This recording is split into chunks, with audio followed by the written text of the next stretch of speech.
Craftsmanship has always been part of the British way of life and British culture, and it's never been more important than it is today. We see evidence of beautiful objects, great craftsmanship, great skills everywhere. Even though craft skills have never been more in demand, it's increasingly difficult for talented and up-and-coming craftspeople to get help. Whether they want to go to university, they want to go to college, or they want to have an apprenticeship, that's really where Quest comes in. Quest has been investing in scholarships for up-and-coming and talented craftspeople for over 21 years now. And we support and invest in many sectors of the economy, tourism, business and culture. We need support from business in particular to help us grow the work that Quest does and make its impact even more valuable than it has been.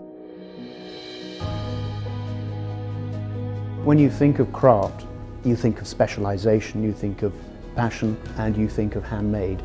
And Savile Row is about handmade. And when we met James and Deborah from Carriducker, there was an immediate meeting of minds because their passion is about handmade, bespoke, beautiful product. And what could be more natural than a Gives and Hawkes customer moving from having his bespoke suit made to being able to move down and meet the shoemakers and to have a beautiful piece of footwear made. The Quest Scholarship really changed my career and I guess my life. The £10,000 that I received enabled me to study my apprenticeship full-time for 4 years and subsequently to launch my own business. What we practice is a skill that has been in existence for centuries. It is not a dying art. This is an art that has a market both here and overseas. Being here at Number One and being able to show our craft to customers, they're able to see the integrity, the honesty of the product. It's not about glitzy marketing. It's not about glitzy branding. It is about something where someone sits for 4 days and actually crafts the shoes that those people then go away and wear. That is the height of luxury in my view.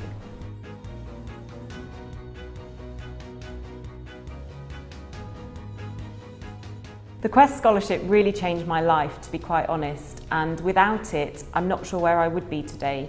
Hopefully I'd still be in conservation, but I certainly wouldn't have the knowledge and skills that I do now, and certainly not in the specialism that is modern contemporary art.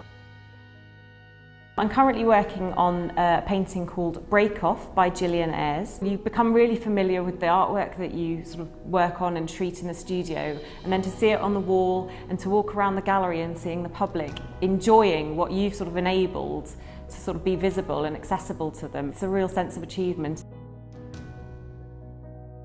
In 2010, our annual report suggested that we had over 7 million visitors to Tate's galleries across the UK, which is a significant number, not only of UK visitors, but also people who come from overseas.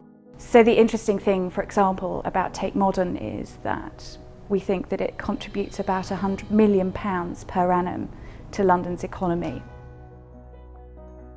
If people like Laura weren't coming into the collection, I think there would be a deterioration of what we have, and this collection needs to be looked after for the nation.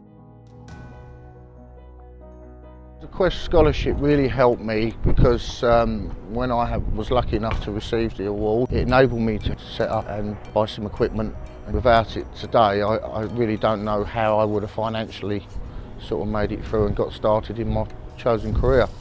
I've had around about a dozen students and helped them out. It takes a long time to really master these skills, and it's very important for the welfare of the horse. I've known Lee since I was 15. I used to work at the stables where he was shoeing the horses. My sister had horses up there as well. She used to ride and help out. I used to watch him. I was fascinated by the job, so I just used to pester him to death basically until he took me on. The apprenticeship I did, it took 4 years and 2 months. You do anatomy, you taught that at college, and you have to learn all the physiology of the horse and that, and then you also get assessed on shoemaking skills and basic forging. I think it is very important to have apprentices because it's giving something back to the job for one, and it gives someone else an opportunity to do something. It's not just a job to me, it's a passion. I want to go on competing in shoeing competitions and do things like that to improve myself, you know. never satisfied. We need, I think, to remember that traditional craft skills lie at the very foundation of so much that we take for granted. It seems to me to be of the utmost importance that the business world continues to recognise the value of craft training and the continuity and excellence in British craftsmanship which Quest seeks to promote. Craftsmen and craftswomen tend to be resourceful, resilient, and keen to collaborate.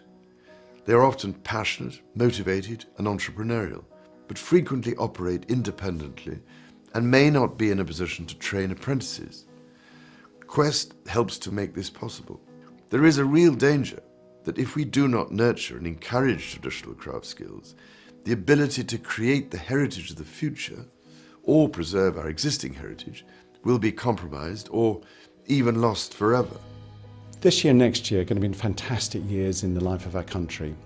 We've had the Royal Wedding, we've got the Olympics coming up, and then there's the Diamond Jubilee, the first Diamond Jubilee since 1897, well over 100 years ago. It's a fantastic moment for all businesses to become part of this wonderful moment in history. We really hope that everybody will help us to grow and develop the really fantastic and valuable support that we give to develop excellence in British craftsmanship.